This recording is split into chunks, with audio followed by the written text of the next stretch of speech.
Quand le vieux Goethe, un jour, cria « De la lumière !»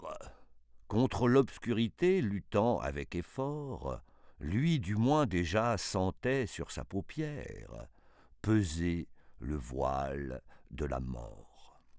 Nous, pour le proférer, ce même cri terrible, nous avons devancé les affres du trépas.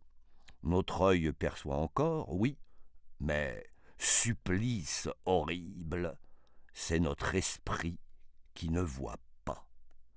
Il tâtonne au hasard depuis des jours sans nombre, à chaque pas qu'il fait forcer de s'arrêter, et bien loin de percer cet épais réseau d'ombre, il peut à peine l'écarter.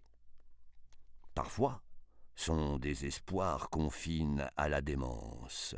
Il s'agite, il s'égare au sein de l'inconnu, tout prêt à se jeter dans son angoisse immense sur le premier flambeau venu.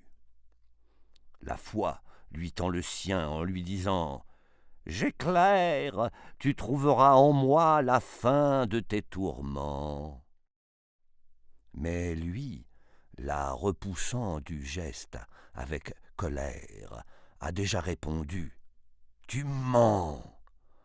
Ton prétendu flambeau n'a jamais sur la terre apporté qu'un surcroît d'ombre et de cécité. Mais réponds-nous d'abord, est-ce avec ton mystère que tu feras de la clarté ? La science, à son tour, s'avance et nous appelle. Ce ne sont entre nous que veille et labeur. Eh bien, tous nos efforts à sa torche immortelle n'ont arraché que les lueurs. Sans doute, elle a rendu nos ombres moins funèbres. Un peu de jour s'est fait, où ses rayons portaient, mais son pouvoir ne va qu'à chasser des ténèbres les fantômes qui la hantaient. Et l'homme est là, devant une obscurité vide, sans guide désormais, et tout au désespoir de n'avoir pu forcer, en sa poursuite avide, l'invisible à se laisser voir. Rien ne le guérira du mal qui le possède. Dans son âme et son sang, il est enraciné, et le rêve divin de la lumière obsède à jamais cet aveugle nez. Qu'on ne lui parle pas de quitter sa torture. S'il en souffre, il en vit. C'est là son élément. Et vous n'obtiendrez pas de cette créature qu'elle renonce à son tourment.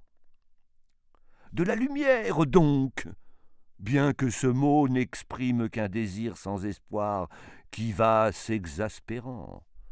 À force d'être en vain poussé, ce gris sublime devient de plus en plus navrant. Et quand il s'éteindra, le vieux soleil lui-même frissonnera d'aurore dans son obscurité, en l'entendant sortir comme un adieu suprême des lèvres de l'humanité.